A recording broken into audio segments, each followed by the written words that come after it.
two Tina Fey, Stephanie Meyer, and the Dalai Lama all three have in common?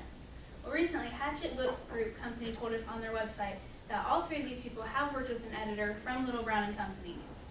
All of us have experienced the outcome of an editor's work, whether it's a book, magazine, newspaper, or a favorite internet site. I did choose to speak on editing today because we do see the daily importance each and every day. I love to read, and after doing some research, I found that it takes a lot more to be an editor than just having a red pen and not being afraid to use it. We will discuss two main ideas today. First is the education needed, and then why would it be important for an editor to be dependable? As we're sitting in a university, it only seems fitting to begin with the education requirements. An editor is usually educated in at least two ways.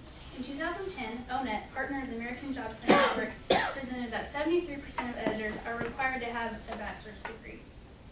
Recently and conveniently on Missouri State's English Department's homepage, they said that a good degree for an editor to have would be a bachelor's degree in English and focusing on professional and technical writing. We do know that education does go beyond school though. To be successful, an editor needs to have many years of work experience, and that can be achieved through on-the-job training and also professional training.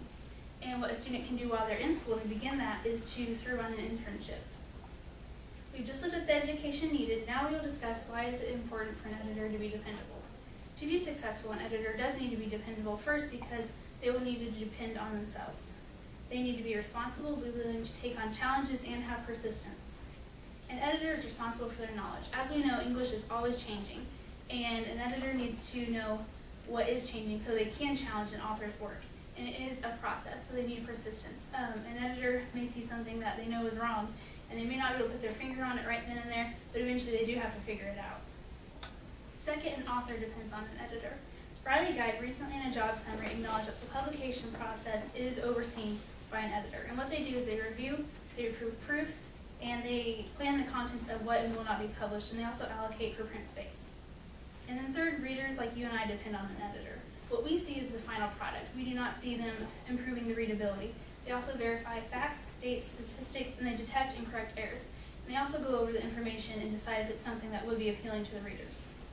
In closing, I hope the information that I presented to you today has added to your knowledge of what it takes to be an editor.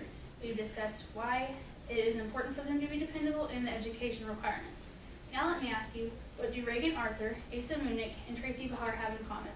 One thing is that they have fulfilled the education requirements and they are dependable, which helps them to be successful, so that they, authors, and you and I can all depend on them. Thank you for your time and attention.